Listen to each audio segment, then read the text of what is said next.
ರಾಮಲಿಂಗಾರೆಡ್ಡಿ ಅವರ ರಾಜೀನಾಮೆ ಕೇವಲ ಸ್ಯಾಂಪಲ್ ಆದ್ರೆ ಜಮೀರ್ ಅಹಮದ್ ಖಾನ್ಗೆ ಮುಂದಿನ ಸಂಪುಟ ವಿಸ್ತರಣೆಯಲ್ಲಿ ಅವಕಾಶ ಸಿಗ್ಲಿಲ್ಲ ಅಂದ್ರೆ ನಿಜವಾಗ್ಲೂ ಬ್ಲಾಸ್ಟ್ ಆಗುತ್ತೆ ಕಾಂಗ್ರೆಸ್ ಅಲ್ಲಿ ಭಿನ್ನಮತ ಅನ್ನೋದು ಎಲ್ಲರ ಚರ್ಚೆ. ಮನವೊಲಿಕೆಗೆ ಬಗ್ಗಿ ಇದೀಗ ರಾಮಲಿಂಗಾರೆಡ್ಡಿ ಅವರು ರಾಜೀನಾಮೆನ ವಾಪಸ್ ಪಡ್ಕೊಂಡಿದ್ದಾರೆ. ಇದೆಲ್ಲದರ ಗ್ಯಾಪ್ ಅಲ್ಲಿ ಡಿ ಕೆ ಶಿವಕುಮಾರ್ ಒಂದಷ್ಟು ಕೆಲಸಗಳನ್ನ ಮಾಡಕ್ ಹೊರಟಿದ್ದಾರೆ. ಇನ್ನು ತಮಿಳುನಾಡಲ್ಲಿ ಅಣ್ಣಾಮಲೈ ಬಿಜೆಪಿಗೆ ರಾಜೀನಾಮೆ ಕೊಟ್ಟ ಮೇಲೆ ಇನ್ನೊಂದಷ್ಟು ಜನ ಬಿಜೆಪಿ ನಾಯಕರು ಬಿಜೆಪಿಗೆ ಗುಡ್ ಬೈ ಹೇಳ್ತಾ ಇದ್ದಾರೆ. ಮತ್ತೆ ಮಮತಾ ಬ್ಯಾನರ್ಜಿ ದೆಹಲಿಗೆ ಬಂದು ನರೇಂದ್ರ ಮೋದಿ ಅವ್ರನ್ನ ಮಠ ಹಾಕ್ತೀನಿ ನೆಕ್ಸ್ಟ್ ಅಲ್ಲೇ ಅಂತ ಹೇಳಿದ್ರು. ಆದ್ರೆ ಮಮತಾ ಬ್ಯಾನರ್ಜಿಯ ಪಕ್ಷದಲ್ಲೇ ದೊಡ್ಡ ಭಿನ್ನಮತ, ಅವ್ರ ಮಾತನ್ನು ಕೇಳೋರೇ ಇಲ್ಲ. 20ಕ್ಕೂ ಅಧಿಕ ಸಂಸದರು, ಒಂದು 60 ಜನ MLA ತಿರುಗಿ ಬಿದ್ದಿದ್ರು. ಈಗ 20ಕ್ಕೂ ಹೆಚ್ಚು ಸಂಸದರು TMC ವಿರುದ್ಧ ತಿರುಗಿ ಬಿದ್ದಿದ್ದಾರೆ, ಮಮತಾ ವಿರುದ್ಧ ತಿರುಗಿ ಬಿದ್ದಿದ್ದಾರೆ. ಬಿಜೆಪಿ ತಮಿಳುನಾಡಿನ ಪಾಲಿಟಿಕ್ಸ್ ಹಾಗೆ ವೆಸ್ಟ್ ಬೆಂಗಾಲ್ ಪಾಲಿಟಿಕ್ಸ್ ನ ನೀಟಾಗಿ ಮಾನಿಟರ್ ಮಾಡ್ತಿದೆ. ಇದೆಲ್ಲ ಸುದ್ದಿಗಳು ಇವತ್ತಿನ ಪ್ರೈಮ್ ಟೈಮ್ ನ್ಯೂಸ್ ಅಲ್ಲಿದೆ. ಕಡೆವರೆಗೂ ಈ ಪ್ರಮುಖ 10 ಸುದ್ದಿಗಳನ್ನ ನೋಡಿ. ಎಲ್ರಿಗೂ ಸ್ವಾಗತ. ನಾನು ಶಿವಕುಮಾರ್. ಅದಕ್ಕಿಂತ ಹೆಚ್ಚಾಗಿ ಯಾರ್ಯಾರು ಇನ್ನು ಕರ್ನಾಟಕ ಟಿವಿನ ಯೂಟ್ಯೂಬ್ ಅಲ್ಲಿ ಸಬ್ಸ್ಕ್ರೈಬ್ ಆಗಿಲ್ವೋ ಈ ಕೂಡಲೇ ಸಬ್ಸ್ಕ್ರೈಬ್ ಬಟನ್ ಪ್ರೆಸ್ ಮಾಡಿ, ನಂತರ ಫೇಸ್ಬುಕ್ ಅಲ್ಲಿ ಫಾಲೋ ಮಾಡಿ. ಎಲ್ರಿಗೂ ಸ್ವಾಗತ. ಮುಖ್ಯಮಂತ್ರಿ ಡಿ ಕೆ ಶಿವಕುಮಾರ್ ನೇತೃತ್ವದ ಸರ್ಕಾರದಲ್ಲಿ ಮೊದಲ ಹಂತದ ಸಚಿವ ಸಂಪುಟ ರಚನೆ ಹಾಗೂ ಖಾತೆ ಹಂಚಿಕೆ ವಿಚಾರದ ಚರ್ಚೆಗಳು, ಗಲಾಟೆ, ಗದ್ದಲ ಇನ್ನು ತಣ್ಣಗಾಗ್ತಾ ಇಲ್ಲ. ಇದೀಗ 2ನೇ ಹಂತದ ಸಚಿವ ಸಂಪುಟ ವಿಸ್ತರಣೆಯ ಕಸರತ್ತು ಜೋರಾಗಿದೆ. ರಾಜ್ಯ ಸಚಿವ ಸಂಪುಟದಲ್ಲಿ ಇನ್ನೂ 20 ಸ್ಥಾನಗಳ ಖಾಲಿ ಇದ್ದು ಅವುಗಳನ್ನು ಭರ್ತಿ ಮಾಡುವ ನಿಟ್ಟಿನಲ್ಲಿ ಕಾಂಗ್ರೆಸ್ ಹೈಕಮಾಂಡ್, ಮುಖ್ಯಮಂತ್ರಿ ಡಿ ಕೆ ಶಿವಕುಮಾರ್ ಹಾಗೂ ಪಕ್ಷದ ಹಿರಿಯ ನಾಯಕರು ಚರ್ಚೆ ಆರಂಭಿಸಿದ್ದಾರೆ. ಮೊದಲ ಹಂತದ ಸಚಿವ ಸಂಪುಟ ರಚನೆಯಲ್ಲಿ ಹಿರಿತನ, ಜಾತಿ ಸಮೀಕರಣ, ಪ್ರಾದೇಶಿಕ ಪ್ರಾತಿನಿಧ್ಯತ್ವ ಹಾಗೂ ಸಂಘಟನಾ ಕೊಡುಗೆಗಳಿಗೆ ಆದ್ಯತೆ ಕೊಡಲಾಗಿತ್ತು. ಈ ಹಂತದಲ್ಲಿ ಸಿದ್ದರಾಮಯ್ಯ ಬಣ ಹಾಗೂ ಹೈಕಮಾಂಡ್ ಬೆಂಬಲಿತ ನಾಯಕರಿಗೆ ಹೆಚ್ಚಿನ ಅವಕಾಶ ದೊರೆತಿದೆ ಎಂಬ ಮಾತುಗಳು ಕಾಂಗ್ರೆಸ್ ವಲಯದಲ್ಲಿ ಕೇಳಿಬಂದಿದ್ವು. ಇದೀಗ 2ನೇ ಹಂತದ ಸಂಪುಟ ವಿಸ್ತರಣೆಯಲ್ಲಿ ಡಿ ಕೆ ಶಿವಕುಮಾರ್ ಬಣದ ನಾಯಕರಿಗೆ ಹೆಚ್ಚಿನ ಪ್ರಾತಿನಿಧ್ಯ ಸಿಗಲಿದೆಯೇ ಎಂಬ ಕುತೂಹಲ ರಾಜಕೀಯ ವಲಯದಲ್ಲಿ ಹೆಚ್ಚಾಗಿದೆ. 2ನೇ ಹಂತದ ಸಚಿವ ಸಂಪುಟದಲ್ಲಿ ಸ್ಥಾನ ಪಡೆಯಲು ಹಲವು ನಾಯಕರು ಈಗಾಗಲೇ ಲಾಬಿ ಆರಂಭಿಸಿದ್ದಾರೆ. 20 ಸಚಿವ ಸ್ಥಾನಗಳಿಗೆ 40ಕ್ಕೂ ಹೆಚ್ಚು ಶಾಸಕರು ಆಕಾಂಕ್ಷಿಗಳಾಗಿದ್ದು, ಹೈಕಮಾಂಡ್ ನಾಯಕರು ಮುಖ್ಯಮಂತ್ರಿ ಡಿ ಕೆ ಶಿವಕುಮಾರ್ ಹಾಗೂ ಪಕ್ಷದ ಪ್ರಮುಖ ನಾಯಕರನ್ನ ಭೇಟಿ ಮಾಡಿ ತಮ್ಮ ಪರವಾಗಿ ಮನವಿ ಕೂಡ ಕೊಡ್ತಾ ಇದ್ದಾರೆ. ಈ ನಡುವೆ ಮಾಜಿ ಉಪಮುಖ್ಯಮಂತ್ರಿ ಲಕ್ಷ್ಮಣ್ ಸವದಿ ಹಾಗೂ ಶಾಸಕಿ ಲಕ್ಷ್ಮೀ ಹೆಬ್ಬಾಳ್ಕರ್ ಹೆಸರುಗಳು ಪ್ರಮುಖವಾಗಿ ಕೇಳಿಬರುತ್ತಿವೆ. ಕಿತ್ತೂರು ಕರ್ನಾಟಕ ಭಾಗದಲ್ಲಿ ತಮ್ಮದೇ ರಾಜಕೀಯ ಪ್ರಭಾವ ಹೊಂದಿರತಕ್ಕಂಥ ಲಕ್ಷ್ಮಣ್ ಸವದಿ ಸಚಿವ ಸ್ಥಾನಕ್ಕಾಗಿ ಪ್ರಯತ್ನ ನಡೆಸಿದ್ದಾರೆ. ಮುಖ್ಯಮಂತ್ರಿ ಆಪ್ತ ವಲಯದಲ್ಲಿ ಗುರುತಿಸಿಕೊಂಡಿರತಕ್ಕಂಥ ಲಕ್ಷ್ಮೀ ಹೆಬ್ಬಾಳ್ಕರ್ ಕೂಡ ಹೈಕಮಾಂಡ್ ಮಟ್ಟದಲ್ಲಿ ಲಾಬಿ ನಡೆಸಿದ್ರೆ, ಇನ್ನೊಂದೆಡೆ ಜಮೀರ್ ಅಹಮದ್ ಖಾನ್ ಅವರ ಸಚಿವ ಸಂಪುಟ ಸೇರ್ಪಡೆ ಕುರಿತ ಚರ್ಚೆಯೂ ಜೋರಾಗಿದೆ. ರಾಜ್ಯಾದ್ಯಂತ ಅವರ ಬೆಂಬಲಿಗರು ಸಚಿವ ಸ್ಥಾನಕ್ಕಾಗಿ ಒತ್ತಾಯಿಸಿದ್ದು, ಈ ವಿಚಾರದಲ್ಲಿ ಹೈಕಮಾಂಡ್ ಅಂತಿಮ ತೀರ್ಮಾನ ಕೈಗೊಳ್ಳಲಿದೆ ಅಂತ ಹೇಳಲಾಗ್ತಾ ಇದೆ. ಜಮೀರ್ ಅವರಿಗೆ ಸಚಿವ ಸ್ಥಾನ ಸಿಗುತ್ತದೆಯೇ ಅಥವಾ ಇಲ್ಲವೇ ಎಂಬುದು 2ನೇ ಹಂತದ ಸಂಪುಟ ವಿಸ್ತರಣೆಯ ಪ್ರಮುಖ ಕುತೂಹಲಗಳಲ್ಲಿ ಒಂದಾಗಿದೆ. ಮೊದಲ ಹಂತದಲ್ಲಿ ಸಿದ್ದರಾಮಯ್ಯ ಬಣ ಮೇಲುಗೈ ಸಾಧಿಸಿದೆ ಎಂಬ ಅಭಿಪ್ರಾಯ ವ್ಯಕ್ತವಾಗ್ತಿದ್ರೆ, 2ನೇ ಹಂತದಲ್ಲಿ ಡಿ ಕೆ ಶಿವಕುಮಾರ್ ಬಣಕ್ಕೆ ಹೆಚ್ಚಿನ ಅವಕಾಶ ಸಿಗಬಹುದು ಅನ್ನೋ ನಿರೀಕ್ಷೆ. ಯಾಕೆಂದ್ರೆ ಯುಟಿ ಖಾದರ್ ಅವರು ಮತ್ತೆ ಯತೀಂದ್ರ ಬಿಟ್ರೆ ಇನ್ನೆಲ್ಲ ಅಳಬ್ರೆ, ಹೊಸದೇನಿಲ್ಲ ಅಲ್ಲಿ. D K Shivakumar first time MLA ಒಂದು 28ನೇ 27ನೇ ವಯಸ್ಸಿಗೆ ಮಂತ್ರಿ ಆಗ್ಬಿಟ್ರು ಬಂಗಾರಪ್ಪ ಕಾಲದಲ್ಲಿ, ಬಂಗಾರಪ್ಪ ಮುಖ್ಯಮಂತ್ರಿ ಆಗಿದ್ದಾಗ. ಈ ಬಾರಿ ಹೊಸಬ್ರಿಗೆ ಅವಕಾಶ ಕೊಡ್ತಾರೆ ಅನ್ನೋ ಚರ್ಚೆಗಳನ್ನ ಹುಟ್ಟಾಕಿದ್ದ ಡಿ ಕೆ ಶಿವಕುಮಾರ್, ಗಣಿಗ ರವಿಕುಮಾರ್, ನಯನಾ ಮೋಟಮ್ಮ, ಪ್ರದೀಪ್ ಈಶ್ವರ್, ನಾರಾ ಭರತ್ ರೆಡ್ಡಿ, ಯಾರೋ ಹೊಸಬ್ರಿಗೆ ಯಾರಿಗೂ ಆಗತ್ತೆ ಅನ್ನೋ ಚರ್ಚೆಗಳಿತ್ತು. ಆದ್ರೆ ಇವೆಲ್ಲವನ್ನು ನೋಡ್ತಾ ಇದ್ರೆ ಈಗಲೇ ಅಗ್ಗಜಿಗ್ಗಾಟ, ಖಾತೆ ಬಗ್ಗೆನೇ ಖ್ಯಾತೆಗಳಿರೋ ಟೈಮಲ್ಲಿ ಇನ್ನು ಸಚಿವ ಸಂಪುಟದಲ್ಲಿ ಸ್ಥಾನ ಸಿಕ್ಕಲಾರೆ ಸುಮ್ನಿರ್ತಾರ? ಯಾರು ಸುಮ್ನಿರ್ತಾರೋ ಬಿಡ್ತಾರೋ. ಜಮೀರ್ ಅಹಮದ್ ಖಾನ್ ಅಂತೂ ಹಳೆ ಟೀಮಲ್ಲಿ ಸುಮ್ನಿರೋದಿಲ್ಲ. ಪ್ರಭಾವಿ ಮಂತ್ರಿಗಳು ಸಂತೋಷ್ ಲಾಡು, ಚಲುವರಾಯಸ್ವಾಮಿ ಅವರು, ಮಹಾದೇವಪ್ಪನವರು, ಇವ್ರಿಗೆ ಅವಕಾಶ ಆಗ್ಲಿಲ್ಲ. ಬಟ್ ಅವ್ರು ಏನ್ ಮಾಡ್ತಾರೆ, ವಾಟ್ ನೆಕ್ಸ್ಟ್? ಇವೆಲ್ಲವೂ ಕೂಡ ಬಹಳ ಕದನ ಕುತೂಹಲ ಇದೆ. ಹಾಗಾಗಿ ಇದು ಈಸಿ ಅಲ್ಲ. ಏನು ಮುಳ್ಳಿನ ತಂತಿ ಮೇಲೆ ನಡಿಗೆ ಇದ್ದಂಗೆ ಡಿ ಕೆ ಶಿವಕುಮಾರ್ ಅವ್ರಿಗೆ. ಯಾರೋ ಒಂದಷ್ಟು ಸೋಷಿಯಲ್ ಮೀಡಿಯಾ ಕಾಮೆಂಟ್ ಆಗ್ತಾ ಇತ್ತು, DCM ಆಗಿದ್ದಾಗಲೇ ಡಿ ಕೆ ಶಿವಕುಮಾರ್ ಹುಲಿ ಆಗಿದ್ರು, CM ಆದಾಗ ಯಾಕೋ ಸಾಫ್ಟ್, ಅವ್ರನ್ನ ಕಂಟ್ರೋಲ್ ಮಾಡಕ್ ಹೋಗ್ತಾರೆ ಸಿದ್ದರಾಮಯ್ಯ ಟೀಮ್ ಕಡೆಯವರು ಅಂತ. ಬಟ್ ಏನೋ ಎತ್ತುವೋ. ಬಟ್ ಡಿ ಕೆ ಶಿವಕುಮಾರ್ ತುಂಬಾ ತಾಳ್ಮೆಯಿಂದ ಹೆಜ್ಜೆ ಇಟ್ಟು ಹೋಗ್ತಾ ಇದ್ದಾರೆ. ರಾಮಲಿಂಗಾರೆಡ್ಡಿ ಅವ್ರನ್ನ ಸಮಾಧಾನ ಮಾಡೋ ವಿಷಯದಲ್ಲಿ ಯಶಸ್ವಿ ಆದ್ರು. ಬಟ್ ನೆಕ್ಸ್ಟ್ ಜಮೀರು ಇವ್ರುಗಳನ್ನ ಹೆಂಗ್ ಹ್ಯಾಂಡಲ್ ಮಾಡ್ತಾರೆ ಅಂತ ನೋಡ್ಬೇಕಾಗತ್ತೆ. ಬಟ್ ಈ ಮಂಡ್ಯದಲ್ಲಿ ಮಳವಳ್ಳಿ ನರೇಂದ್ರ ಸ್ವಾಮಿ ಅವರು ಹಾಗೆ ಚಲುವರಾಯಸ್ವಾಮಿ ಅವರು ಮತ್ತೆ ರಿಪೀಟ್ ಆಗಕ್ಕೆ ಇದು ಮಾಡ್ತಾರೆ. ಅಂಡ್ ಮೈಸೂರಲ್ಲಿ ಅಂತ ಬಂದಾಗ ಮಹಾದೇವಪ್ಪನವ್ರಿಗೆ ಅವಕಾಶ ಮಿಸ್ ಆಗಿದೆ. ಅಲ್ಲಿ ದರ್ಶನ್ ಧ್ರುವ ನಾರಾಯಣ್ ಹೆಸರು ಬಹಳ ಚಾಲ್ತಿಲಿದೆ. ತನ್ವೀರ್ ಸೇಠ್ ಮತ್ತೆ ಡಿಮ್ಯಾಂಡು. ಪುಟ್ಟರಂಗ ಶೆಟ್ಟಿ ಅವರು ಚಾಮರಾಜನಗರದಲ್ಲಿ ಅವ್ರು ಕೇಳ್ತಾರೆ. ಹಾಸನದಲ್ಲಿ ಶಿವಲಿಂಗೇಗೌಡರು, ಬೆಂಗಳೂರು ಸೌತ್ ಅಲ್ಲಿ ಬಾಲಕೃಷ್ಣ ಅವರು, ಬೆಂಗಳೂರು ಗ್ರಾಮಾಂತರದಲ್ಲಿ ಶರತ್ ಬಚ್ಚೇಗೌಡರು, ಇನ್ನು ಬ್ಯಾಂಗ್ಳೂರು ನಗರದಲ್ಲಿ ಹ್ಯಾರಿಸ್ ಅವರು, ವಿಜಯನಗರ ಕೃಷ್ಣಪ್ಪನವರು. ಸೊ ಇಲ್ಲೂ ಪಟ್ಟಿ ದೊಡ್ಡದಾಗಿದೆ. ಕೋಲಾರ ಅಂತ ಬಂದಾಗ ಅಲ್ಲಿ SN ನಾರಾಯಣ ಸ್ವಾಮಿ ಅಂಡ್ ಬಾಗೇಪಲ್ಲಿ ಸುಬ್ಬಾರೆಡ್ಡಿ ಚಿಕ್ಕಬಳ್ಳಾಪುರದಲ್ಲಿ, ತುಮಕೂರಲ್ಲಿ ಗುಬ್ಬಿ ಶ್ರೀನಿವಾಸು ಮತ್ತೆ ಟಿ ಬಿ ಜಯಚಂದ್ರ ಅವರು, ಹಂಗೆ ಹೋಗ್ತಾ ಹೋಗ್ತಾ ಹೋಗ್ತಾ ಹೋಗ್ತಾ ಪಟ್ಟಿ ದೊಡ್ಡದಿದೆ. ನಾಟ್ ಓನ್ಲಿ 60 ದಾಟತ್ತಿದು. ಇಂಡಿಯಾ ಯಶವಂತರಾಯಗೌಡ ಪಾಟೀಲ್, ಲಕ್ಷ್ಮಣ್ ಸವದಿ ಅವರು ಫಸ್ಟ್ ಟೈಮ್ ಕಾಂಗ್ರೆಸ್ MLA. ಅಪ್ಪ MLA ಸೋತಾಗ್ಲೂ ಅವ್ರನ್ನ MLC ಮಾಡಿ DCM ಮಾಡಿದ್ದು ಬಿಜೆಪಿ ಅವರು. Congress first time MLA Laxman Savadi. Lingayat ಕೋಟದಲ್ಲಿ ಲಕ್ಷ್ಮೀ ಹೆಬ್ಬಾಳ್ಕರ್ ಇದ್ದಾರೆ, ಇನ್ನೂ ಅಲ್ಲೇ ಬೆಳಗಾವಿಲಿ. ಹಾಗಾಗಿ ಕಾಂಗ್ರೆಸ್ ಪಕ್ಷದಲ್ಲೇ ದುಡ್ದು ಬಹಳಷ್ಟು ಬಾರಿ ಗೆದ್ದವ್ರು ಇನ್ನೂ ಅಲ್ಲೇ ಅವರೇ. ಹಾಗಾಗಿ ಇದೇ ಸುಲಭ ಅಲ್ಲ. ಫಸ್ಟ್ ಟೈಮ್ ಕಾಂಗ್ರೆಸ್ ಅಲ್ಲಿ ಗೆದ್ದವ್ರಿಗೆ ಹೆಂಗ್ ಕೊಟ್ರಿ ಅಂತ ಕೇಳ್ತಾರೆ ಕೆಲವರು. ಅವ್ರು ಬೇರೆ ಪಾರ್ಟಿಲಿ ಇದ್ದಾಗ ಅಧಿಕಾರ ಅನುಭವಿಸ್ತಾರೆ, ಇಲ್ಲಿ ಬಂದ್ರು ಅಧಿಕಾರ ಅನುಭವಿಸ್ತಾರೆ, ಹೆಂಗ್ ಕೊಟ್ರಿ ಅಂತ ಕೇಳ್ತಾರೆ. ಹಾಗಾಗಿ ಪುನರ್ ವಿಸ್ತರಣೆ ಅಂತಂದಾಗ ಇದು ಪ್ರಾಬ್ಲಮ್ ಕೂಡ ವಿಸ್ತರಣೆ ಆಗುತ್ತೆ. ತೀವ್ರ ಕುತೂಹಲ ಮತ್ತು ಚರ್ಚೆಗೆ ಕಾರಣವಾಗಿದ್ದ ಹಿರಿಯ ಕಾಂಗ್ರೆಸ್ ನಾಯಕ ರಾಮಲಿಂಗಾರೆಡ್ಡಿ ಸಚಿವ ಸ್ಥಾನಕ್ಕೆ ರಾಜೀನಾಮೆ ಕೊಟ್ಟಿದ್ದೇನು ಹೈಡ್ರಾಮಾ ಆಯಿತು, ಅದು ಕೊನೆಗೆ ತೆರೆ ಬಿದ್ದಿದೆ. ಸಾಲು ಸಭೆಗಳ ಬಳಿಕ ರಾಮಲಿಂಗಾರೆಡ್ಡಿ ತಮ್ಮ ರಾಜೀನಾಮೆಯನ್ನ ವಾಪಸ್ ಪಡೆದಿದ್ದಾರೆ. ಅಲ್ಲಿಗೆ ಸಿಎಂ DK ಶಿವಕುಮಾರ್ ಹಾಗೂ ರಾಜ್ಯ ಕಾಂಗ್ರೆಸ್ ಉಸ್ತುವಾರಿ ರಣದೀಪ್ ಸಿಂಗ್ ಸುರ್ಜೇವಾಲಾ ರಾಮಲಿಂಗಾರೆಡ್ಡಿ ಮನವೊಲಿಸುವಲ್ಲಿ ಯಶಸ್ವಿಯಾಗಿದ್ದಾರೆ. ಈ ಬಗ್ಗೆ ರಣದೀಪ್ ಸಿಂಗ್ ಸುರ್ಜೇವಾಲಾ ಸ್ಪಷ್ಟನೆ ಕೊಟ್ಟಿದ್ದಾರೆ. ಬೆಂಗಳೂರಿನ ತಾಜ್ ವೆಸ್ಟ್ ಎಂಡ್ ಹೋಟೆಲ್ನಲ್ಲಿ ರಾಮಲಿಂಗಾರೆಡ್ಡಿ ಮತ್ತು ಕೃಷ್ಣ ಬೈರೇಗೌಡ ಜೊತೆಗೆ ರಾಜ್ಯ ಕಾಂಗ್ರೆಸ್ ಉಸ್ತುವಾರಿ ರಣದೀಪ್ ಸಿಂಗ್ ಸುರ್ಜೇವಾಲಾ ಇಂದು ಚರ್ಚೆ ಮಾಡಿದ್ರು. ಸುಮಾರು 1 ಗಂಟೆ ಕಾಲ ಸಮಾಲೋಚನೆ ಮಾಡಲಾಗಿದೆ. ಸಭೆ ಬಳಿಕ ಮಾಧ್ಯಮದವರೊಂದಿಗೆ ಮಾತನಾಡಿದಂತಹ ರಣದೀಪ್ ಸಿಂಗ್ ಸುರ್ಜೇವಾಲಾ ರಾಮಲಿಂಗಾರೆಡ್ಡಿ ತಮ್ಮ ರಾಜೀನಾಮೆ ವಾಪಸ್ ಪಡೆದುಕೊಂಡಿದ್ದಾರೆ, ಅವರು ಸಚಿವ ಸಂಪುಟದಲ್ಲಿ ಮುಂದುವರಿಯಲಿದ್ದಾರೆ ಅಂತ ಹೇಳಿದ್ರು. ರಾಮಲಿಂಗಾರೆಡ್ಡಿ ಪಕ್ಷದ ಹಿರಿಯ ನಾಯಕರು, ಹಲವು ಸಲ ಸಚಿವರಾಗಿ ಕೆಲಸ ಮಾಡಿದ್ದಾರೆ. ಸಿಎಂ DK ಶಿವಕುಮಾರ್ ಕೆಪಿಸಿಸಿ ಅಧ್ಯಕ್ಷರ ಜೊತೆ ಉತ್ತಮ ಬಾಂಧವ್ಯ ಹೊಂದಿದ್ದಾರೆ. ಅವರು ಕಾಂಗ್ರೆಸ್ ಆಸ್ತಿ. ಅವರು ರಾಜೀನಾಮೆ ನೀಡಿದ ಬಳಿಕ ನಾವು ಮಾತನಾಡಿದ್ದೇವೆ, ಸ್ವಲ್ಪ ತಪ್ಪು ತಿಳುವಳಿಕೆ ಆಗಿತ್ತು, ಇದೀಗ ರಾಜೀನಾಮೆ ವಾಪಸ್ ಪಡೆದಿದ್ದಾರೆ ಅಂತ ಸುರ್ಜೇವಾಲಾ ಸ್ಪಷ್ಟನೆ ಕೊಟ್ಟರು. ಇನ್ನು ಬಿಜೆಪಿ ವಿರುದ್ಧ ಕಿಡಿಕಾರದ ಸುರ್ಜೇವಾಲಾ ರಾಮಲಿಂಗಾರೆಡ್ಡಿ ರಾಜೀನಾಮೆ ವಿಚಾರದಲ್ಲಿ ಬಿಜೆಪಿ ಗೊಂದಲ ಸೃಷ್ಟಿ ಮಾಡ್ತಿದೆ. ಸಚಿವರಾಗಿ ರಾಮಲಿಂಗಾರೆಡ್ಡಿ ಮುಂದುವರಿಯುತ್ತಿರುವುದು ಆ ವಿಚಾರ ಬಿಜೆಪಿಗೆ ಇದು ಶಾಕ್ ಆಗಿರಬಹುದು. ಬಿಜೆಪಿಯವರು ದೊಡ್ಡ ಬಂಡಾಯ ಆಗಬಹುದು ಅಂತ ಅಂದ್ಕೊಂಡಿದ್ರು. ಅಧಿಕಾರ ಹಂಚಿಕೆಯನ್ನ ಯಾವುದೇ ಅಡೆತಡೆ ಇಲ್ಲದೆ ಮಾಡಲಾಗಿದೆ. ಜನತಾ ನ್ಯಾಯಾಲಯದಲ್ಲಿ ಬಿಜೆಪಿಗರು ಕ್ಲೀನ್ ಬೋಲ್ಡ್ ಆಗಿದ್ದಾರೆ. ಗ್ಯಾರಂಟಿಗಳ ಮೂಲಕ ಕರ್ನಾಟಕದ ಜನರಿಗೆ ಅನುಕೂಲ ಮಾಡಿದ್ದೇವೆ ಅಂತ ಹೇಳಿದ್ರು ರಣದೀಪ್ ಸಿಂಗ್ ಸುರ್ಜೇವಾಲಾ ಅವರೇ. ರಾಮಲಿಂಗಾರೆಡ್ಡಿ ಪ್ರೆಸ್ ಮೀಟ್ ಮಾಡೋದು ಬಿಜೆಪಿ ರಾಜ್ಯಾಧ್ಯಕ್ಷ ವಿಜಯೇಂದ್ರ ಅಲ್ಲ. ಮಾತು ಕೊಟ್ಟಿದ್ದು ಬಿಜೆಪಿಯವರಲ್ಲ, ಬೆಂಗಳೂರು ಅಭಿವೃದ್ಧಿ ಮಂತ್ರಿ ಮಾಡ್ತೀನಿ ಅಂತ ಕಾಂಗ್ರೆಸ್ ಅವರೇ. ದೆಹಲಿಯಲ್ಲಿ ಅವತ್ತು ಸಿದ್ದರಾಮಯ್ಯವ್ರ ಕರೆದು ಗಂಟೆಗಟ್ಟಲೆ ಮಾತಾಡಿದಾಗ ಆಚೆ ಬಂದು ಸುರ್ಜೇವಾಲಾ ಅವರು ವೇಣುಗೋಪಾಲ್ ಅವರು ಮಾತಾಡಿದ್ರು, ನಾವು MLC ಮತ್ತೆ ರಾಜ್ಯಸಭೆಗೆ ಚರ್ಚೆ ಮಾಡ್ತಿದೀವಿ ಅಂತ. ಆದ್ರೆ 2 ದಿನ ಆದ್ಮೇಲೆ ಬೆಂಗಳೂರಿಗೆ ಬಂದು ಬಲಿ ಹಾಕಿದ್ದು ಸಿದ್ದರಾಮಯ್ಯವ್ರನ್ನ. ನೀವು ಜನಗಳನ್ನ ಯಾಕೆ ಯಾಮಾರಿಸ್ತೀರ? ಸುಮ್ನೆ ಗಲಾಟೆ ನಿಮ್ಮನೇಲಿ, ಆರೋಪ ಪಕ್ಕದ ಮನೆಯವ್ರ ಮೇಲೆ. ನೀವು ಸರಿಯಾಗಿ ಮಾಡ್ಕೊಂಡ್ರೆ ಅವ್ರೇ ಯಾಕೆ ಬರ್ತಾರೆ ಬಿಜೆಪಿ ವಿರುದ್ಧ ಕಡಿಯಲಾಡ್ಸಕ್ಕೆ? ಇನ್ನು ಸಚಿವ ರಾಮಲಿಂಗಾರೆಡ್ಡಿ ಅವರ ರಾಜೀನಾಮೆ ಗೊಂದಲಕ್ಕೆ ತೆರೆ ಬಿದ್ದಿದೆ. ಅಷ್ಟಕ್ಕೂ ಸಂಧಾನದ ಹಿಂದೆ ನಡೆದಿರುವ ಹೈಡ್ರಾಮಾ ಈಗ ರಾಜ್ಯ ರಾಜಕಾರಣದ ತೀವ್ರ ಚರ್ಚೆ ಗ್ರಾಸ ಆಗಿದೆ. ಎಷ್ಟು ದಿನ ಅಂತ ಇದನ್ನ ಸಹಿಸ್ಕೋಬೇಕು ನಾನು, ಆಗಲ್ಲ ಅಂತ ರಾಜೀನಾಮೆ ಕೊಟ್ಟಿದ್ರಪ್ಪ. ಸಿದ್ದರಾಮಯ್ಯ ಹಾಗೂ DK ಶಿವಕುಮಾರ್ ಅವರ ನಡೆಸಿದ ಸರಣಿ ಮನವೊಲಿಕೆ ಪ್ರಯತ್ನಗಳಿಗೆ ಕರಗದ ರಾಮಲಿಂಗಾರೆಡ್ಡಿ ಅವರನ್ನ ಶಾಂತಗೊಳಿಸಲು ಕೊನೆಗೂ AICC ಉಸ್ತುವಾರಿ ರಣದೀಪ್ ಸಿಂಗ್ ಸುರ್ಜೇವಾಲಾ ಅವರೇ ಅಖಾಡಕ್ಕೆ ಇಳಿಬೇಕಾಯಿತು. ಬೆಂಗಳೂರು ನಗರಾಭಿವೃದ್ಧಿ ಇಲಾಖೆ ಕೈತಪ್ಪಿದ್ದಕ್ಕೆ ಅಸಮಾಧಾನಗೊಂಡಿದ್ದ ರಾಮಲಿಂಗಾರೆಡ್ಡಿ ಅವರನ್ನ ಸಮಾಧಾನ ಪಡಿಸೋಕೆ ನಿನ್ನೆ ತಡರಾತ್ರಿವರೆಗೂ ಮಾಜಿ ಮುಖ್ಯಮಂತ್ರಿ ಸಿದ್ದರಾಮಯ್ಯ ಹಾಗೂ ಮುಖ್ಯಮಂತ್ರಿ DK ಶಿವಕುಮಾರ್ ಕಸರತ್ತು ನಡೆಸಿದ್ರು, ಯಾವುದೇ ಫಲ ಕೊಟ್ಟಿರಲಿಲ್ಲ. ಆದ್ರೆ ಎಂದು ರಣದೀಪ್ ಸಿಂಗ್ ಸುರ್ಜೇವಾಲಾ ಅವರು ರಾಮಲಿಂಗಾರೆಡ್ಡಿ ಅವರೊಂದಿಗೆ ಸತತ 1.5 ಗಂಟೆಗೂ ಅಧಿಕ ಕಾಲ ನಡೆಸಿದ ಸುದೀರ್ಘ ಗುಪ್ತ ಮಾತುಕತೆಯ ಬಳಿಕ ಬಿಕ್ಕಟ್ಟು ಶಮನ ಆಗಿದೆ. ಹೈಕಮಾಂಡ್ ಸದ್ಯದ ಖಾತೆಯ ಜೊತೆಗೆ ಜಲಸಂಪನ್ಮೂಲ ಅಥವಾ ಸಣ್ಣ ನೀರಾವರಿ ಇಲಾಖೆ ಹೆಚ್ಚುವರಿ ಜವಾಬ್ದಾರಿಯ ಭರವಸೆ ನೀಡಿದ ಎನ್ನಲಾಗಿದೆ. ಆದರೆ ಸುದ್ದಿಗೋಷ್ಠಿಯಲ್ಲಿ ಸುರ್ಜೇವಾಲಾ ಅವರು ಕೇವಲ ರಾಜೀನಾಮೆ ವಾಪಸಾತಿ ಬಗ್ಗೆ ಮಾತ್ರ ತಿಳಿಸಿದ್ದಾರೆ.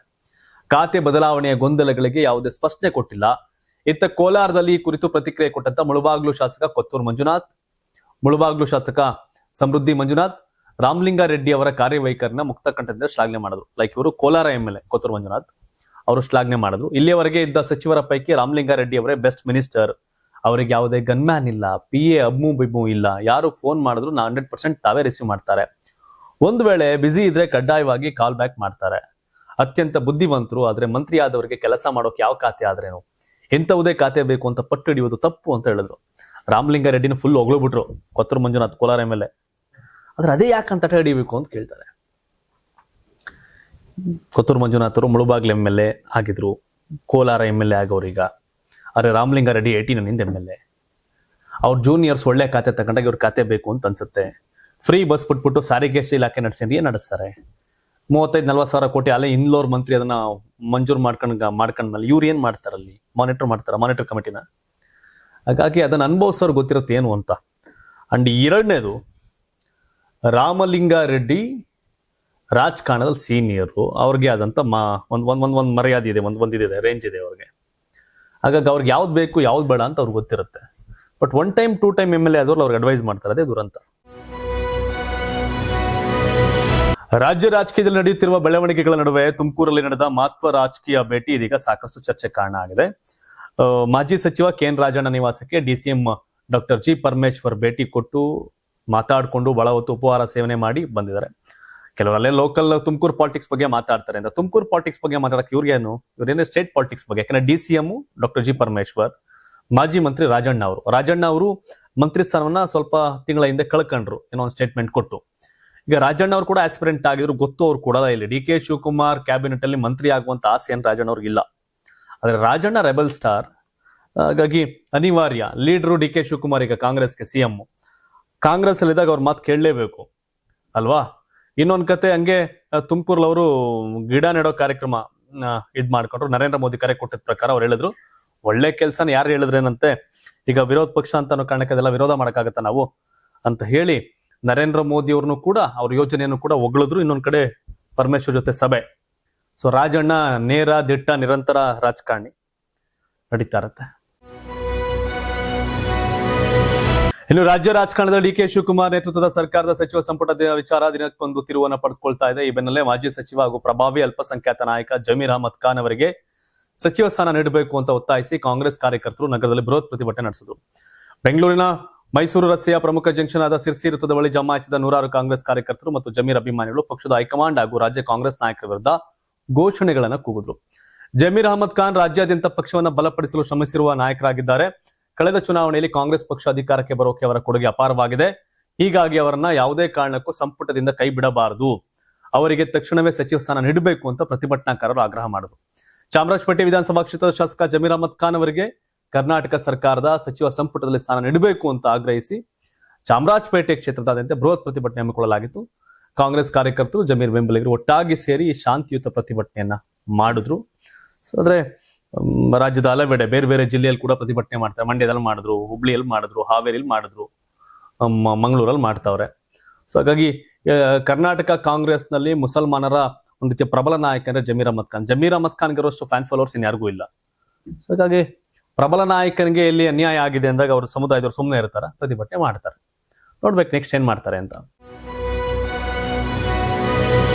ರಾಜಕೀಯದಲ್ಲಿ ಸದ್ಯ ಸೈಲೆಂಟ್ ಆಗಿದ್ದ ಮಂಡ್ಯದ ಮಾಜಿ ಸಂಸದೆ ಸುಮಲತಾ ಅಂಬರೀಶ್ ಅವರು ಮತ್ತೆ ಸಕ್ರಿಯ ರಾಜಕಾರಣಕ್ಕೆ ಎಂಟ್ರಿ ಕೊಡೋಕೆ ತೆರೆಮರೆಯಲ್ಲಿ ಭರ್ಜರಿ ಕಸರತ್ತು ನಡೆಸಿದ್ದಾರೆ. ಮುಂಬರುವ ರಾಜ್ಯಸಭಾ ಚುನಾವಣೆ ಹಿನ್ನೆಲೆಯಲ್ಲಿ ಇನ್ನು ಕೆಲವೇ ಗಂಟೆಯಲ್ಲಿ ಟಿಕೆಟ್ ಅನೌನ್ಸ್ ಆಗುತ್ತೆ. ಆ ಟಿಕೆಟ್ ಸಿಗ್ಬೇಕು ಅಂತ ಬಿಜೆಪಿ ವರಿಷ್ಠರ ಮೇಲೆ ಒತ್ತಡ ಹೇರೋಕೆ ಮುಂದಾಗಿದ್ದಾರೆ ಅಂತ ಹೇಳಲಾಗ್ತದೆ. ಬಟ್ ಯಾವ ಒತ್ತಡಕ್ಕೂ ಹೈಕಮಾಂಡ್ ಮಣಿಯಲ್ಲ. ಅವ್ರು ಕೊಡಬೇಕು ಅಂದ್ರೆ ಕೊಡ್ತಾರೆ, ಇಲ್ಲ ಅಂದ್ರೆ ಇಲ್ಲ. ಬಟ್ ಒಂದು ರಾಜ್ಯಸಭಾ ಸ್ಥಾನ ಖಾಲಿ ಇದೆ. ಈರಣ್ಣ ಕಡಾಡಿ ಮತ್ತೆ ನಾರಾಯಣ್ ಇವರಿದ್ದಂತ ಇದು. ಆದ್ರೆ ಏನು ಈಗ ಅಂತಂದ್ರೆ ಸುಮಲತಾ ಅಂಬರೀಶ್ ಅವರು ಮಂಡ್ಯದಲ್ಲಿ ಕುಮಾರಸ್ವಾಮಿ ಟಿಕೆಟ್ ಅನ್ನು ಬಿಟ್ಕೊಟ್ಟಿದ್ರು. ಹಾಗಾಗಿ ಈಗ ಮುಂದೆ ಅವಕಾಶ ಮಾಡ್ಕೊಡ್ತೀವಿ ಅಂತ ಹೇಳಿದ್ರಂತೆ. ಹಾಗಾಗಿ ಅವ್ರಿಗೆ MLC-ಗಿಂತ ರಾಜ್ಯಸಭೆ ಮೇಲೆ ಬಹಳ ಒಲವು. ದೆಹಲಿ ರಾಜಕಾರಣ ಮಾಡಬೇಕು ಅಂತ.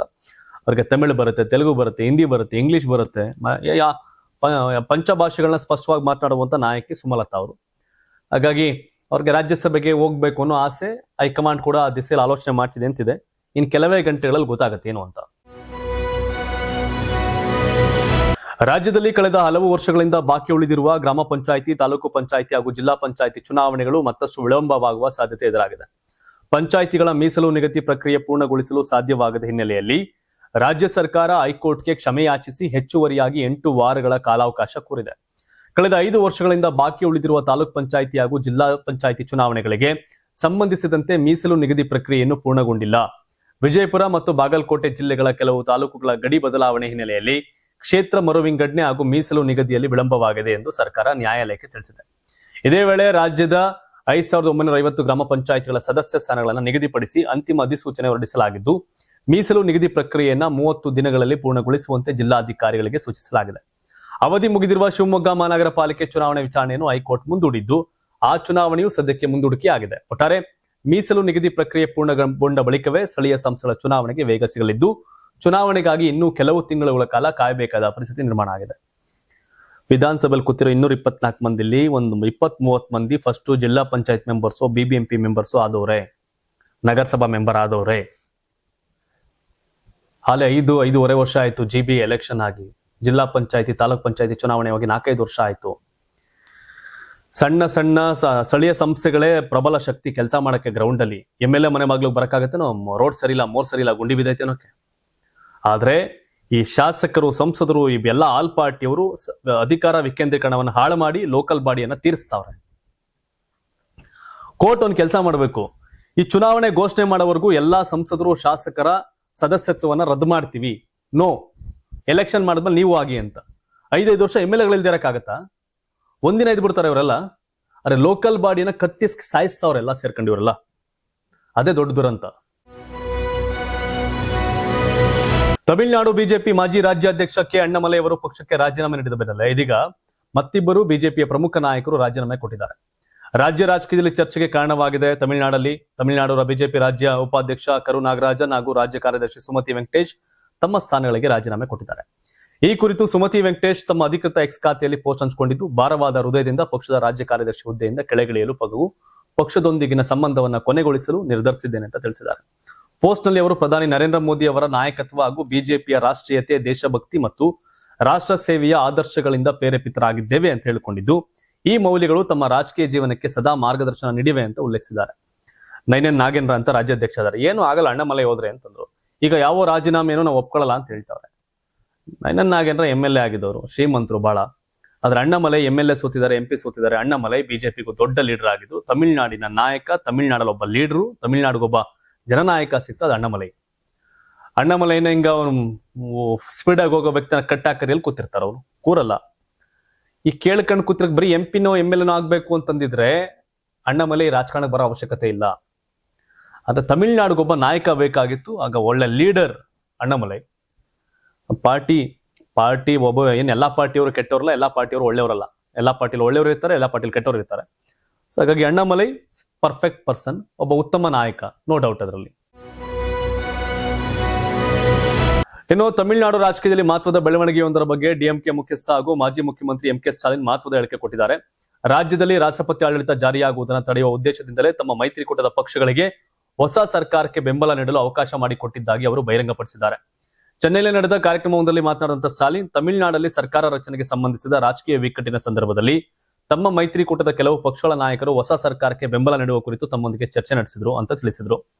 ಈ ವೇಳೆ ಇದು ಪ್ರಜಾಸತ್ತಾತ್ಮಕ ಹಕ್ಕು, ತಮ್ಮ ಸ್ವಾರ್ಥಕ್ಕಾಗಿ ಅವರನ್ನ ತಡೆಯಲು ಸಾಧ್ಯವಿಲ್ಲ ಅಂತ ಹೇಳಿ ಬೆಂಬಲ ಕೊಡೋಕೆ ಅವಕಾಶ ಮಾಡಿಕೊಟ್ಟಿದ್ದಾಗಿ ತಿಳಿಸಿದ್ದಾರೆ.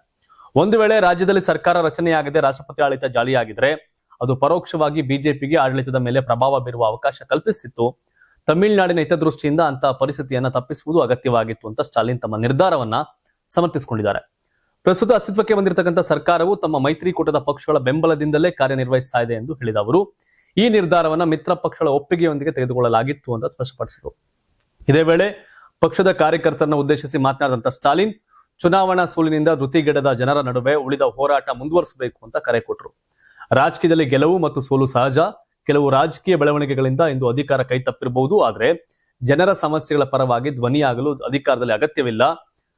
DMK ಸದಾ ಜನರೊಂದಿಗೆ ಇರುತ್ತೆ ಮತ್ತು ಜನಸೇವೆಯನ್ನ ಮುಂದುವರಿಸುತ್ತೆ ಅಂತ ಸ್ಟಾಲಿನ್ ಹೇಳಿದ್ರು. ಸ್ಟಾಲಿನ್ ಅವರೇ MLA ಸೋತ್ಬಿಟ್ರು.